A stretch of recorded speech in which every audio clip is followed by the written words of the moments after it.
Duncan would not stop grumbling. He grumbled that he wasn't polished enough. He grumbled that he was overworked. Most of all, he grumbled about the passengers. "I'm ashamed of you, Duncan," said Skarloey. "Thank goodness Rheneas is coming home soon. Perhaps he'll teach you some sense before it's too late." "What has Rheneas to do with me?" "Rheneas saved our railway," replied Skarloey. "Please tell us about it," said Peter Sam. "Well," began Skarloey, "it was before you came here. Things were bad. Rheneas and I had to keep the trains running, or our railway would have to close." "How awful," murmured Peter Sam. "I tried hard," continued Skarloey, "but my old wheels ached. Rheneas understood. 'It's my turn now,' he'd tell me. He was often short of steam, but he always struggled to a station and then rested there. 'I mustn't stop between stations,' he'd say. 'The passengers wouldn't like it.'" "Humph," huffed Duncan. He had stopped on a viaduct and hadn't cared at all.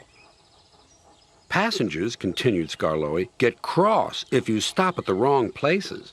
Rheneas stopped in the wrong place once, and this is what happened. One wet and windy afternoon when the rails were damp, Rheneas was traveling home with a full train. There were even passengers in the caboose. It wasn't a comfortable ride at all. Rheneas's wheels kept slipping, and it was a steep climb.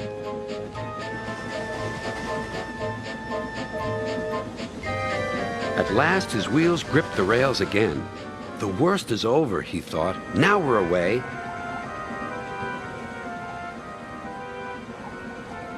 But they weren't. I've got a cramp, he groaned. And Rheneas stopped on the loneliest part of the line. His driver examined him carefully. "Your valve gear has jammed. We need to reach the next station. Do you think you can still get us there?" "I'll try," replied Rheneas.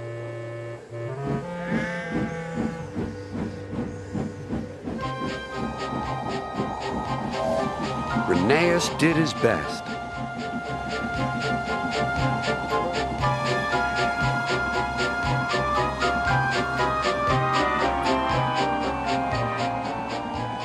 If I fail, he thought to himself, the passengers will be cross and the railway will close.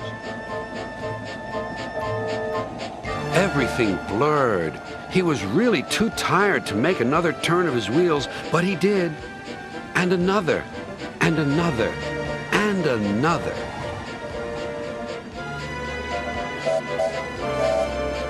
Finally, tired but triumphant, Rheneas reached the station.